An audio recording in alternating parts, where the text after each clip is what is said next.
Kita sering banget dengar kalau kita sekarang hidup di dunia digital. Dunia yang isinya cuma informasi, kode, dan data yang seolah-olah nggak punya bobot. Tapi bener nggak sih gitu?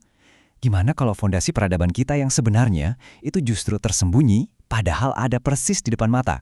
Nah, dalam pembahasan kali ini, kita akan coba bongkar ilusi itu. Kutipan dari Vaklas Mil ini langsung kena ke intinya. Fokus kita, terutama orang-orang terpintar di dunia, udah bergeser dari hal-hal yang sifatnya material ke dunia informasi. Dan pergeseran inilah yang tanpa sadar menciptakan jurang pemahaman yang besar banget tentang, bagaimana dunia kita sebenarnya bekerja.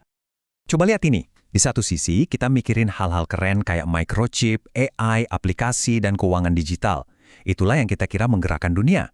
Tapi di sisi lain, ada pahlawan-pahlawan tanpa tanda jasa. Amonia, baja, solar, dan beton. Kontras yang tajam ini adalah inti dari apa yang akan kita bedah. Ilusi ekonomi non-material melawan kenyataan fisiknya yang super kokoh. Oke, untuk mulai ngebongkar realitas ini, mari kita mulai dari sesuatu yang sederhana. Sesuatu yang mungkin ada di dapur Anda sekarang. Pernah kepikiran nggak, gimana sih sebenarnya perjalanan makanan kita sampai bisa ada di meja makan? Sebuah tomat di supermarket pas musim dingin, kelihatannya biasa aja kan? Tapi perjalanannya itu sama sekali nggak sederhana. Pertanian modern itu bukan cuma soal matahari dan tanah lagi, teman-teman. Ini adalah sebuah sistem yang disubsidi besar-besaran oleh energi dari bahan bakar fosil. Kalau kita coba pecah biayanya, kita bakal nemuin energi yang tersembunyi di setiap langkah. Pertama, pupuk nitrogen sintetis. Bayangin deh, untuk bikin 1 kilo pupuk aja, itu butuh energi setara hampir 1,5 liter solar. Gila kan? Terus, rumah kacanya sendiri perlu dipanaskan.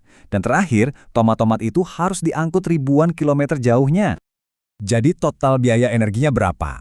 Untuk memproduksi dan ngangkut cuma 1 kilogram tomat dari Spanyol ke supermarket di Swedia misalnya, itu butuh energi yang setara dengan 650 ml bahan bakar solar. Biar lebih kebayang, 650 ml per kilogram itu artinya lebih dari 5 sendok makan solar hanya untuk 1 buah tomat. Nah, ini koneksi langsung antara rantai pasok global dengan piring Anda. Sebuah tomat yang pada dasarnya adalah produk dari minyak bumi. Seperti yang dikatakan Howard Odum, sistem produksi pangan kita pada dasarnya adalah proses mengubah bahan bakar fosil menjadi kalori yang bisa kita makan. Jadi, suka atau tidak suka, kita ini benar-benar memakan bahan bakar fosil. Nah, ketergantungan ini nggak berhenti di makanan doang loh. Mari kita lihat material-material yang membangun dunia kita, yang ternyata sama bergantungnya pada energi fosil. Coba deh, Anda pikir sebentar. Kalau disuruh milih beberapa material yang tanpanya dunia modern kita bakal runtuh, kira-kira apa aja? Mungkin jawabannya bukan hal yang pertama kali muncul di kepala Anda. Menurut analisis Václav Smil, ada 4 material yang jadi pilar peradaban kita yang nggak tergantikan. Keempatnya adalah amonia, plastik, baja, dan semen. Yuk, kita lihat satu persatu. Pertama, amonia. Ini bukan sekedar bahan kimia biasa. Ini adalah bahan bakar bagi populasi manusia. Tanpa pupuk berbasis amonia yang diproduksi massal, sebuah proses yang boros energi banget, mustahil kita bisa menopang populasi dunia yang sekarang hampir 8 miliar jiwa. Selanjutnya, plastik. Ya, kita tahu plastik sering jadi musuh bersama, tapi plastik ada di mana-mana karena suatu alasan. Coba bayangin dunia medis modern tanpa jarum suntik steril atau mobil tanpa suku cadang yang ringan. Sifatnya yang unik membuatnya sangat sulit buat digantikan dalam skala besar. Pilar ketiga adalah baja. Nah, ini dia tulang punggung peradaban kita. Mulai dari kerangka gedung pencakar langit sampai turbin angin, semuanya butuh baja. Gak ada logam lain yang bisa menandingi kekuatan dan kelimpahannya. Dan terakhir semen, bahan utama beton. Beton adalah zat yang paling banyak digunakan manusia setelah air.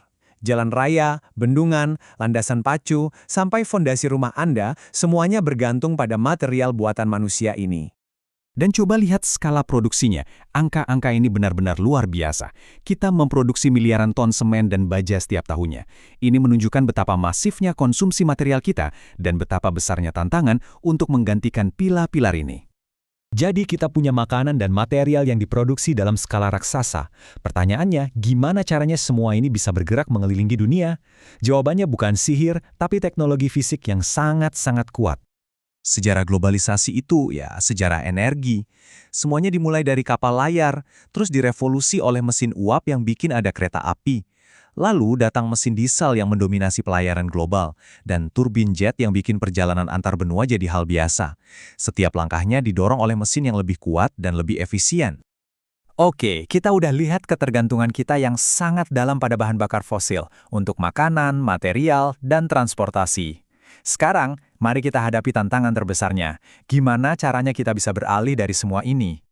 Setelah 2 dekade, triliunan dolar investasi di energi terbarukan, dan kesadaran global yang terus meningkat, hasilnya apa? Pangsa bahan bakar fosil dalam pasokan energi dunia cuma turun dari 87% ke 84%. Ketergantungan mendasar kita hampir nggak berubah sama sekali. Jadi, kenapa transisinya susah banget? Salah satu alasannya adalah fisika dasar, kepadatan energi. Lihat aja perbedaannya, bahan bakar jet itu menyimpan energi 40 kali lebih padat daripada baterai lithium ion terbaik yang kita punya saat ini. Jauh banget kan? Nah, disinilah inti masalahnya yang disimpulkan dengan sempurna oleh Smil. Ada kesenjangan yang sangat besar antara harapan kita akan transisi energi yang cepat dan mudah dengan realitas material dunia kita. Ketergantungan pada 4 pilar dan mesin-mesin globalisasi membuat dekarbonisasi menjadi tugas yang luar biasa sulit. Ujung-ujungnya kita nggak dapat jawaban yang mudah, tapi justru sebuah pertanyaan besar. Dunia kita, dari makanan yang kita makan sampai kota tempat kita tinggal, secara harfiah dibangun di atas karbon.